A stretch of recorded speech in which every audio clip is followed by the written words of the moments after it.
abafunzwe si n'umwe ni benshi. Gufungwa kwe inyandiko gereza ifite iravuga ko ifite inenge. Hasinye inyangamugayo enye, iya gatanu ntiyasinye. Bayiha agaciro mu kumufunga, bakayima agaciro mu kumufungura. Iyo nyandiko ivuga ngo akatiwe imyaka 18. Noneho niyo bashingiraho bamufunga iyo myaka 18. Imyaka 18 irageze, baravuze ngo ariko iyi nyandiko ntitwamarira tumufungura kuko mu nyangamugayo hari itarasi. Urumva, niba wayihaye agaciro umufunga, wakagombye no kuyiha agaciro mu kumufungura. Minister, abo ni bandi babikora? Niko bimeze. Ni bandi babikora? Muri abo bantu 7,000 harimo hafi 1,000 bafite ikizande barimo gukora ibyo bintu muvuga, Minister. Babaza n'abamanutse n'abatarahuye nabyo.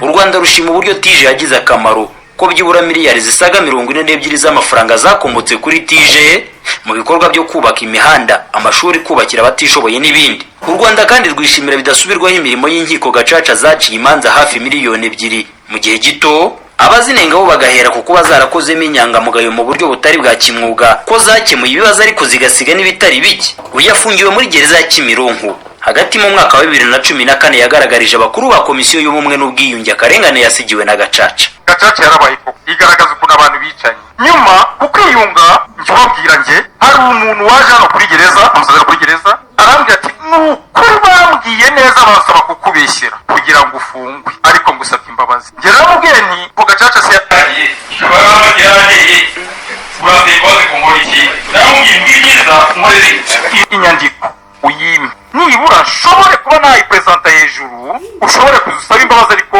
unandenganire ko wambeshyeye. Ariko ijambo yarambwiye ataha ndamutse nkoze ibi abana banjye bigaga ntawe wakongera kurihirwa amafaranga y'ishuri.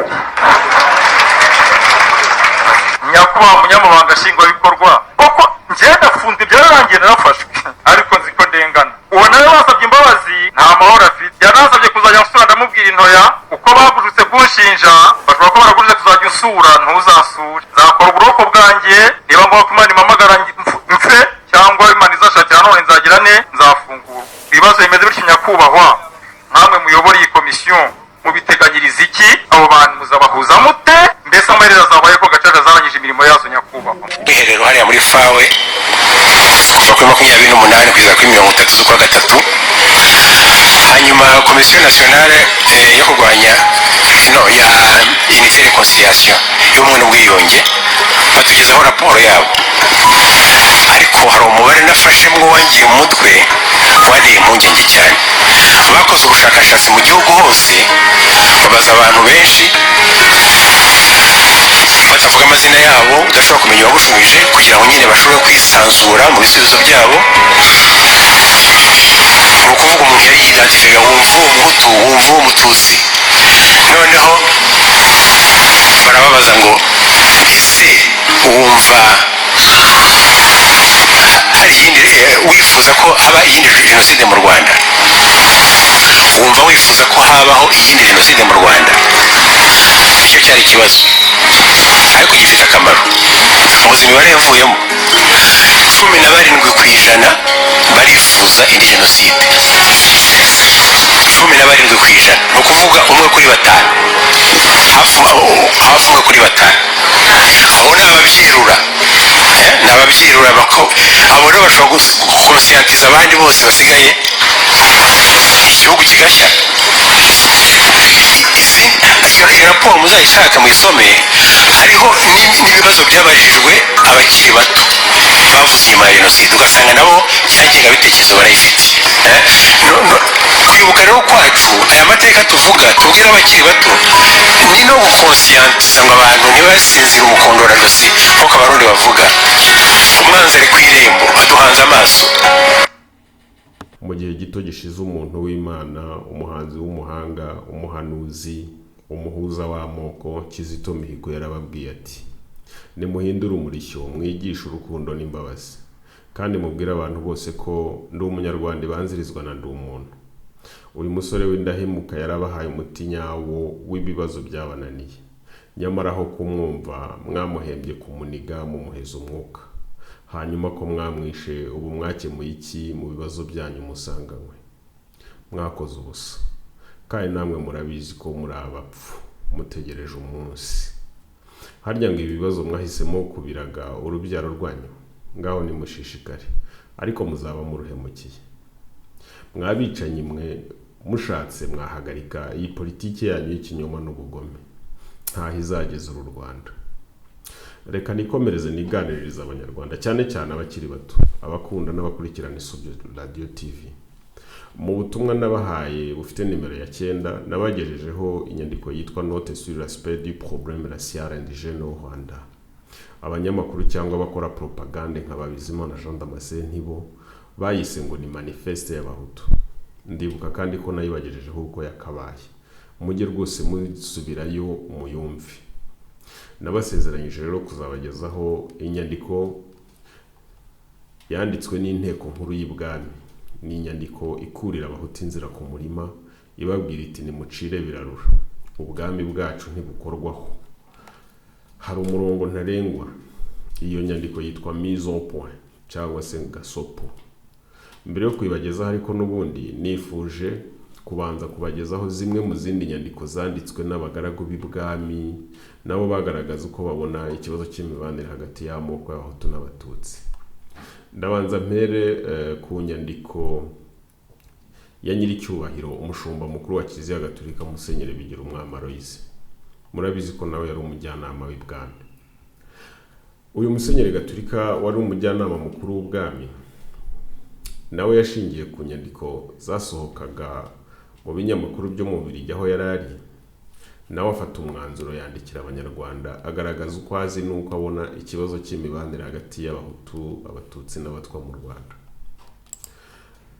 Yagiye rero asohora ubutumwa bwe mu nyandiko zagiye zisohoka mu bice bito bito mu kinyamakuru cy'Ababiligi cyitwa Témoignage chrétien. Hari nk'inyandiko yasohotse ku itariki 5 z'ukwa 9 1958 yahaye umutwe ugira uti imiterere y'ikibazo cy'abahutu n'abatutsi n'abatwa, imirongo y'inyandiko. Agakomeza akagira ati bene wacu nkunda, mumbabarire mbagezeho indamutso iturutse kure i Burayi mu Bubiligi, indamutso y'ubwuzu n'ikivandimwe. Ndagira ngo kandi mbagezeho ikibazo kivugwa cyane muri iki gihe, ikibazo giteye inkeke abategetsi n'ubuyobozi bw'u Rwanda, bo bashinzwe gutegura ejo hazaza h'igihugu cyacu cy'u Rwanda dukunda. Icyo kibazo kiravugwa cyane ubu, haba mu Bubiligi cyangwa se iwacu mu Rwanda n'u Burundi. U Rwanda ubundi rugabanyishemo amashefere 43 muri yo bashyize umukono kuri iyi nyandiko, bemeza rwose nta gahato, nta n'ingingimira ko ari icyemezo gifite ireme. Hari kandi inyandiko, igice cy'inyandiko yasohoye ku itariki ya 1 z'ukwa 10 muri 1958 aho igira iti erega mwana byumvise burya ni ikibazo cy'imibanire y'amoko y'u Rwanda uko ari atatu, abatutsi, abahutu n'abatwa. Nibyo ikibazo kirahari, niyo kitavugwa ariko kirahari, nta kubihakana. Bigaragara ko nta kubica ku ruhande, umwanzuro ni ukubishakira igisubizo gikwiye n'ubushishozi busaba ko abantu bacyumvikanaho. Ubundi mu by'ukuri se giteye gite? Mu by'ukuri ntacyo bimaze gukabiriza ikibazo kikarenga inkombe, hakabibwa imbuto mbi y'umushiha n'urwango. Ubu Kristo politike, ubukungu n'ubusabane bw'abaturage nibwo bwubaka igihugu. Nakuze numva ikibazo cy'abahutu n'abatutsi n'abatwa, nari nzi ko ingaruka zacyo, ariko nkibwira ko ba nyir'ubwite babyumva kandi bazashaka umuti wacyo.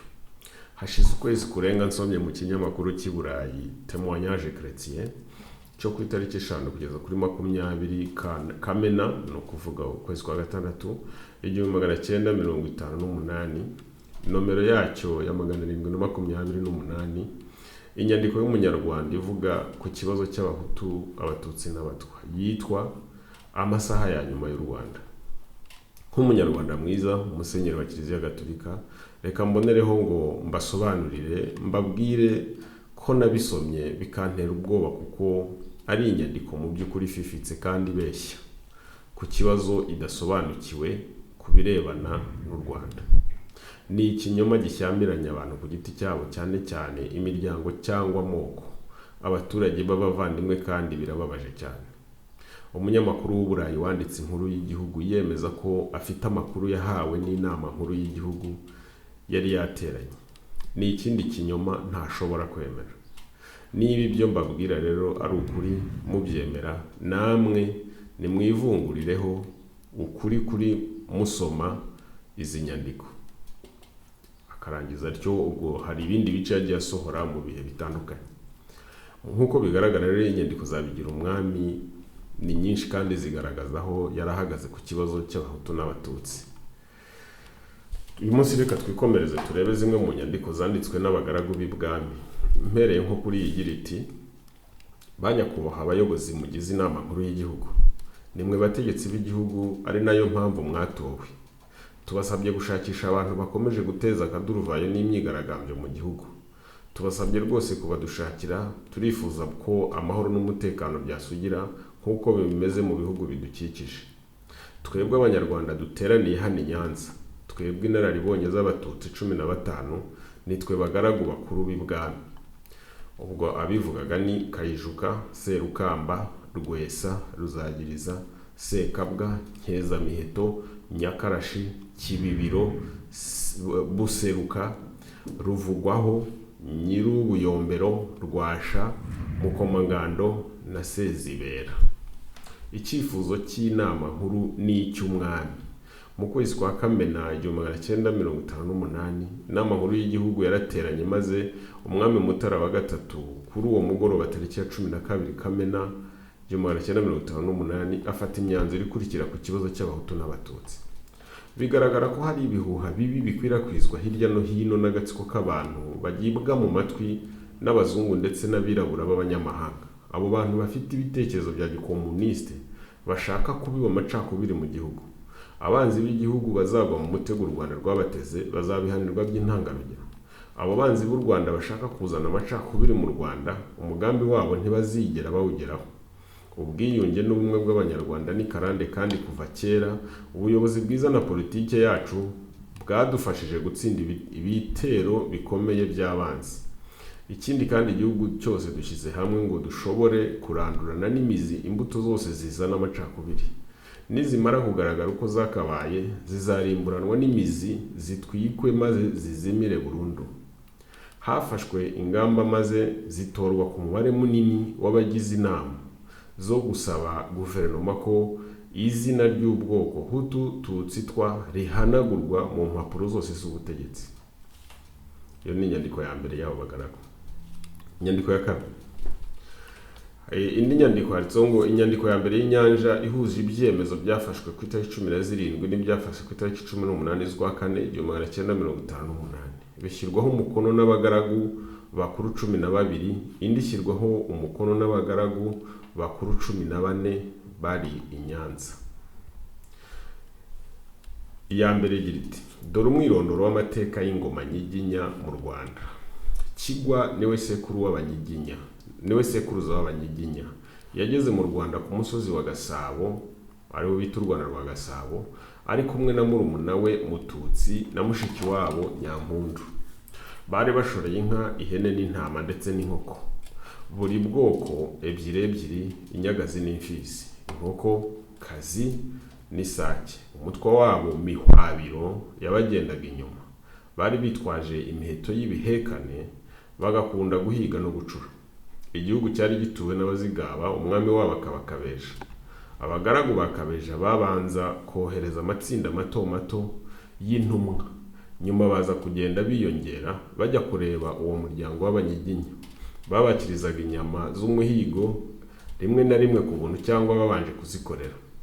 Mu gihugu cya Kabeja ntibari bazi gucura, bityo abaturage bakajya kwa Kigwa mu kazi ngo babone imihoro n'amasuka. Umubano hagati ya Kigwa n'abagaragu ba Kabeja uza gukomera bigezaho bataye shebuja iwabo wa mbere bisangira Kigwa ngo abahake. Ibintu niba ari uko bimeze kugeza ubu, umuntu yakwibaza ukuntu abahutu bashobora gusaba uburenganzira ku butaka. Abasaba igabana ry'umutungo rusange ni abafite amasano. Abasabana igabana ry'umutungo rusange ni abafitanye amasano y'ubuvandimwe hagati yabo. None kugeza ubu imibanire hagati yacu abatutsi n'abahutu waranzwe kuva na myaka narindi n'ubuhake, bityo nta shingiro bifite kwiyita abavandimwe bacu. none se koko ni iyihe sano iba hagati y'abatutsi n'abahutu n'abatwa?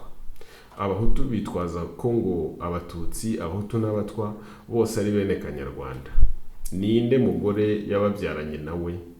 Ubwo se batubwira amazina y'uwo mugore n'umuryango akomokamo? Abahutu bavuga ko Kanyarwanda ari we se w'abatutsi, abahutu n'abatwa. None se ko tuzi ko Kigwa yabanjirije kure Kanyarwanda, bityo Kanyarwanda akaba ari uwa kure nyuma y'ayo moko y'abahututsi, abahutu n'abatwa? Byashoboka bite ko yaba se wabo yarasanze bariho? Bishoboka se bite ko umuntu yabyara ataravuka? Abahutu bemeza ko Kanyarwanda ari umubyeyi wacu twese, ko ari we usanganya imiryango y'abatutsi, abahutu n'abatwa.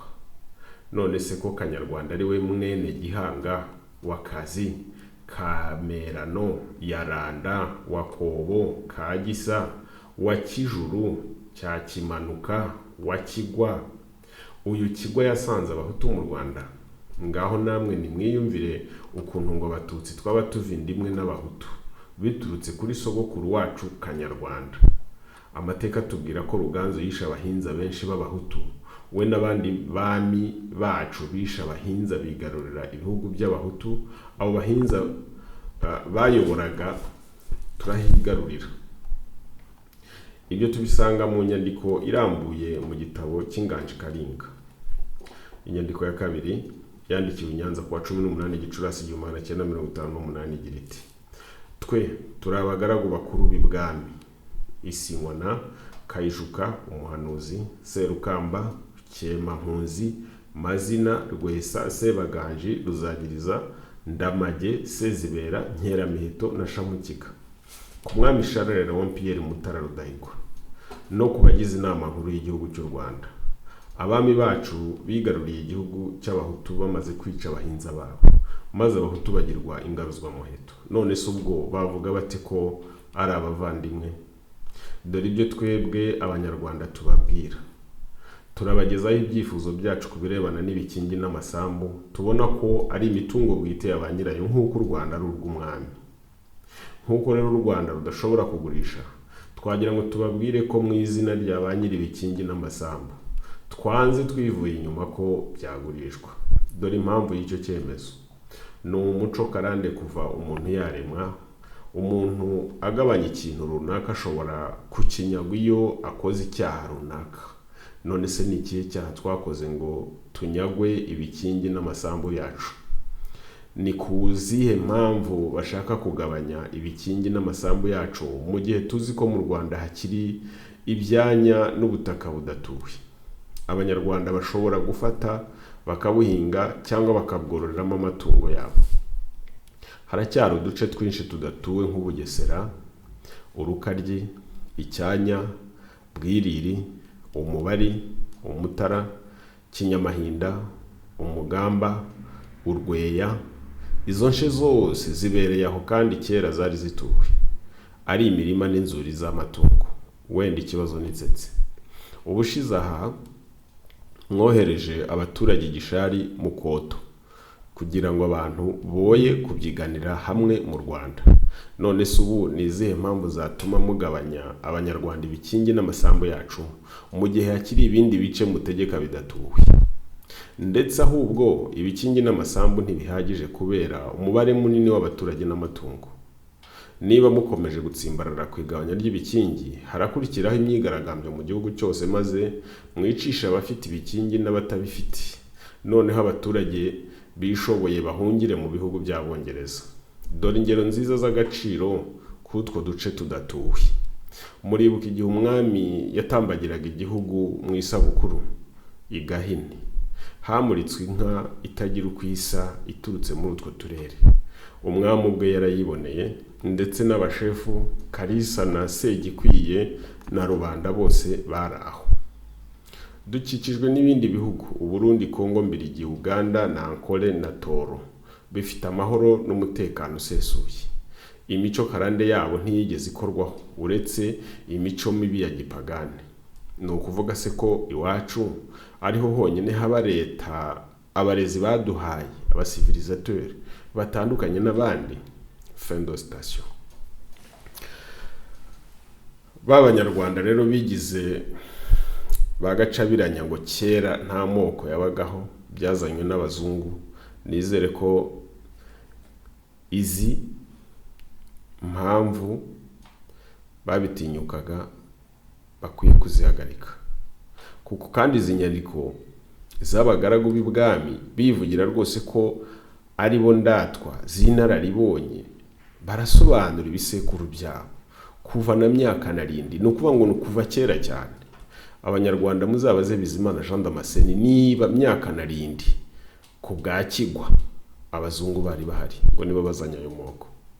Barivugira ko umwami Ruganzu yatsembye abami b'abahutu akigarurira impugu zabo, rubanda bagahindurwa ingaruzwa muheto. Icyo gihe abazungu bari bahari. Abazungu se nibo basabye izi ndatwa kugaragaza igisekuru cyabo, bakiyama abahutu bababwira ko nta sano bafitanye, ngo kuko Kanyarwanda atabayeho. Nanjye nunge muri izi ndatwa nisabira Abanyarwanda babaze Bizimana na bagenzi be n'abashebuja babakoresha, bazatubwira umugore Kanyarwanda yabyaranye n'umuhutu n'umututsi n'umutwa ni nyirande wande.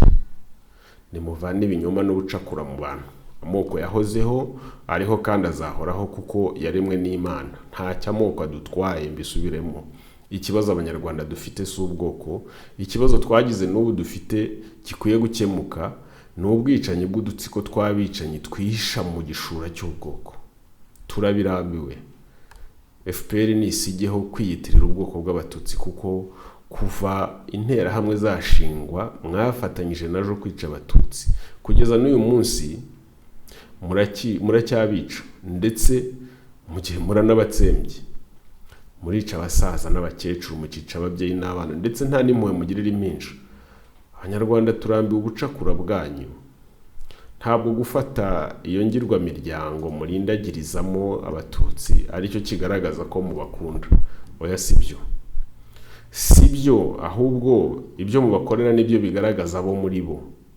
Abahutu n'abatwa bo ntacyo nirirwa mvuga, kuko nabo barabizi ko bitwa bahaduye, abapari, ibipinga, interasi n'andi nkayo. Ntabwo bazivamo rwarakabije Makuza, Uwizeyimana, Habumuremyi, Ngendahimana, Nyirakigage, Mutakwasuku, Akana, Mitsindo, Iyamuremye, Rwigema, Murekezi, Gatabazi, Nduhungirehe, niko bisanzwe, n'abandi ari bo bikangisho. Ni mu bakangisha ariko kuko barabizi nabo ko ari abafatanyacyaha banyu. Nimuhagarike ubwicanyi, muhagarike gushimuta, mufungure Abanyarwanda mufungiye ubusa bajye mu miryango yabo. Mureke abakora politike bayikore bisanzuye kuko ni uburenganzira bwabo. Muha abanyamakuru amahoro, atari ibyo. Kabone n'ubwo ingurube yareba hejuru, ntimushobora guhagarika ukuri.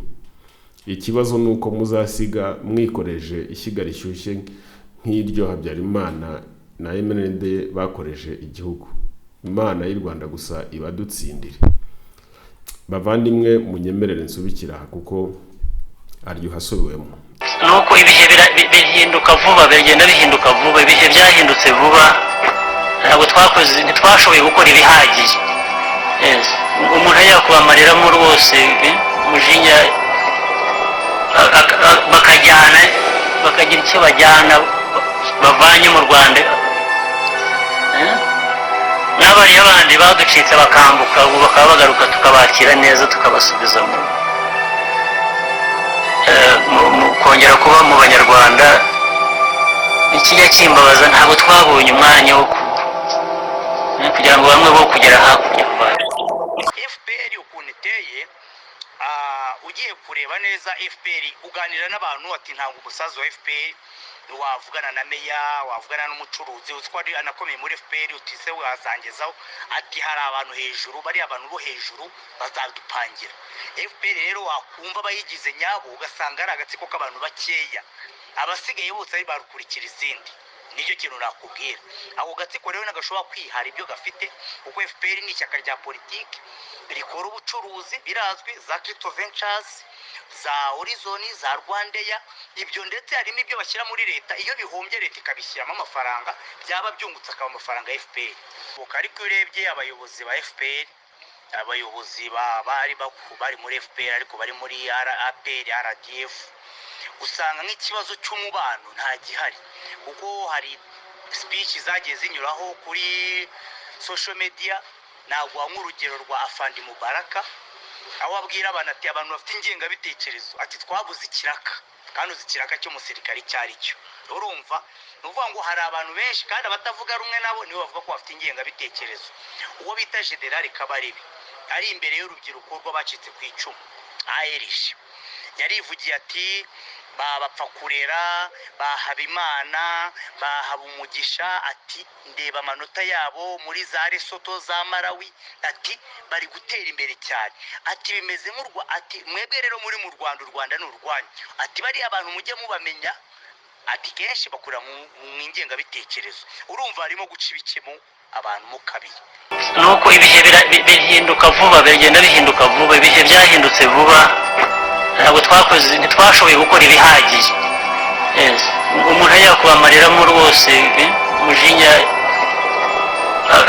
bakajyana bakagira icyo bajyana bavanye mu Rwanda, n'abariya bandi baducitse bakambuka, ubu bakaba bagaruka tukabakira neza, tukabasubiza kongera kuba mu Banyarwanda. Ikijya kimbabaza, ntabwo twabonye umwanya wo kugira ngo bamwe bo kugera hakurya. Icyo mbivugira, hari ugutinya kubwira umuntu ko akora nabi kubera ko bifitemo inyungu, ariko hari no gutinya kumubwira gusa kubera ko utinya. Ntiwabwira umuntu, ntiwamureba mu maso ngo umubwire. Nicyo mvuga, ni ikintu kiri aho gifobagana, kiri aho kiri. Abanyarwanda muri aho ni ibintu kuba ndi umwe muri mwebwe birambabaza. Kubaho utyo gusa uraho, kuri umuto, nta muntu uhangara ikibi ngo cyangwa ukora ikibi ngo umubwire ati ntabwo ari byo koko. Ubu ni uko mumeze muri ibintu biraho bitagira icyo byanga, bitagira icyo bikunze kizima, bikaba ibintu bijyana, amazi akaza akagutembana akagutwara, ukagendera hejuru, ukarinda aho kuroha ukaba wanapfa. Ubu ni uko mumeze mwebwe mwese muri hano, abayobozi guhera ku muto kugeza ku mukuru, n'igihugu cyanyu ubu ni uko kimeze.